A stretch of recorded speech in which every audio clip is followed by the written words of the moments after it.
The troop of Boy Scouts were nearing the summit of the mountain. Just at the edge of the clearing, they found a secluded area where they could make camp. There was an old lodge cabin that stood out in the snow. They found an old stove inside the cabin in hope that they could use it for cooking. That way they wouldn't have to resort to cooking their sausages and beans on the open campfire. So they all pitched their tent inside the cabin and cooked a big meal. That night, as they ate around a fire outside the cabin, their scoutmaster told them a story about the history of the area. Many years ago, he said, the land was sacred hunting ground for an Indian tribe. The game in this field was always plentiful, until a white man, a fur trapper, came and built the cabin at the summit of the mountain. The chief of the tribe was an Indian brave named Big Bear, and he was enraged of the encroachment. Big Bear decided that they would have to find a way to get rid of the intruder. The Indian chief had seen the trapper in the cabin and knew that he was an old man and didn't have any weapons. Instead of harming him, he decided to scare him away instead. The Indian chief crept up to the house and tapped on the wall. This attracted the attention of the trapper, who came outside to investigate. But finding nothing there, he went back to his work in his cabin, skinning rabbits with his pocket knife. Again, the Indian tapped on the wall and frightened the trapper. When the trapper came out to investigate the noise, the Indian was hiding in a bush nearby. This cat and mouse game went on for the majority of the night. The trapper was becoming very afraid of this mysterious noise. He decided if he couldn't figure out what was making the noise, he would leave in the morning and never return. He kept a big axe mounted on the chimney over the stove in his cabin. It was used for chopping firewood, but he thought he may need it for protection as well. So he took it down from the chimney and waited for the tapping sound. The next time Big Bear tapped on the wall, the trapper was creeping out of the cabin. As the Indian darted away to hide, he ran right into the trapper.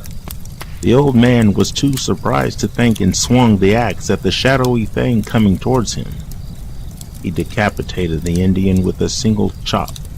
Big Bear's headless body stumbled forward before it crumbled down to the ground at the trapper's feet. The Indian's severed head flew through the air with the force of the blow and became lodged in the chimney of the cabin. When the trapper went back into his cabin and began cleaning his axe, he again heard a gentle tapping sound. This time, it seemed to be coming from inside his cabin. It went on for hours until he peered up the chimney and saw the Indian's bloody head staring back at him. The blood was dripping down the chimney and making a tapping noise on the stone floor. When the other Indians saw how easily the old white man had conquered their chief, they banned all people in their tribe from setting foot in their sacred hunting ground. To ensure this, the medicine man called on the spirit of the headless Indian chief to guard the land.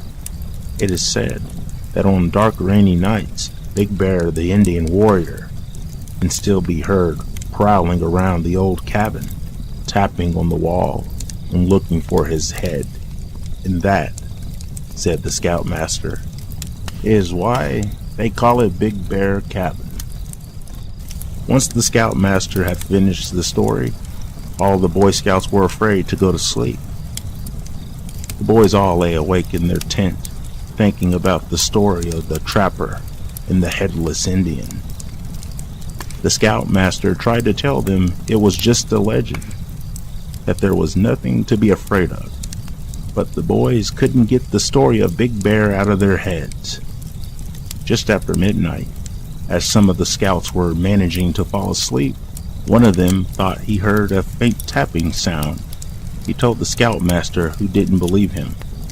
When more and more of the boys said they heard the sound, the scoutmaster was forced to get dressed and investigate.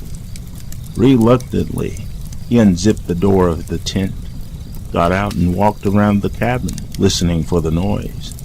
The scouts all stayed in the tent waiting for him to come back. The tapping sound got louder and louder. The scoutmaster went into the cabin and realized the sound was coming from the area of the stove. Slowly, he knelt down and peered up the chimney. The scouts heard a yell, and then a dull thud, then nothing. They waited for seconds that seemed like hours, and then there was a rustling at the door of the tent. Something was unzipping the tent door. Frightened, the boys grabbed anything they could to use as a weapon. They were relieved when the zipper of the tent was pulled down, and they saw their scoutmaster's uniform. But the relief only lasted a second. The scoutmaster dropped to his knees, and the boys realized that he was missing his head.